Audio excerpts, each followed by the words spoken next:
No malignancy. AFib under control with medication if you would just take it. No disability.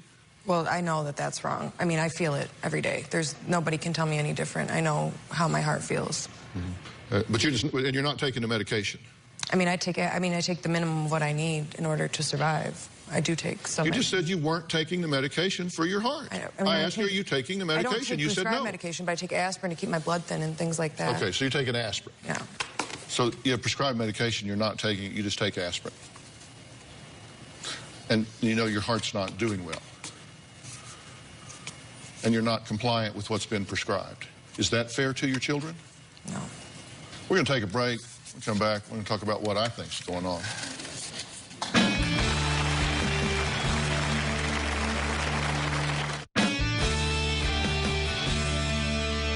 You know, there are a variety of possibilities that are going on here.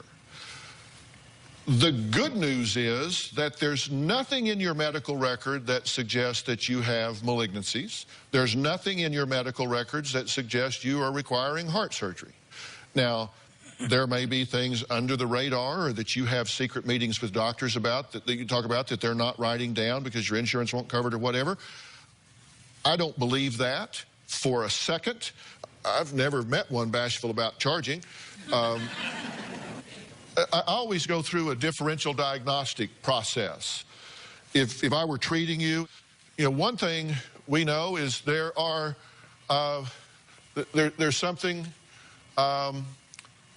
known as somatic symptom disorder. It's characterized by distressing physical symptoms with abnormal thoughts, feelings, and behaviors in response to these symptoms.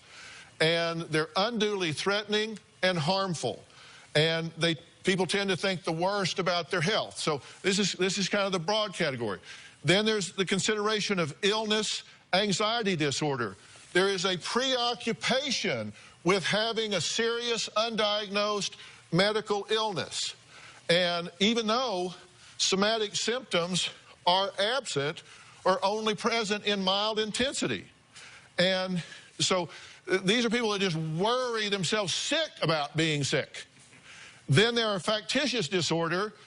The worst of is Munchausen's. And these are people that are characterized by falsification of physical or psychological signs or symptoms, and the induction of injury or disease in themselves or another.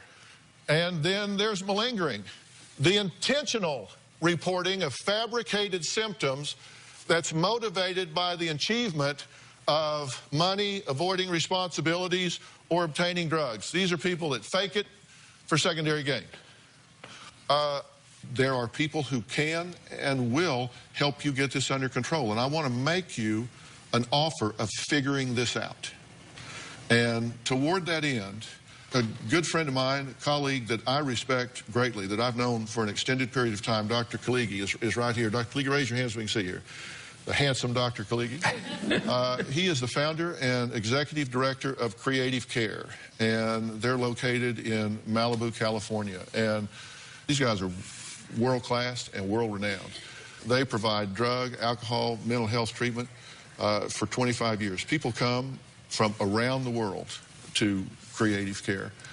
And I asked Dr. Khaligi to be here today because I've asked him if he would talk to you and agree to take you to Creative Care and get to the bottom of these things with you to try to get you turned around so you can get to full functioning and health and happiness. Would you like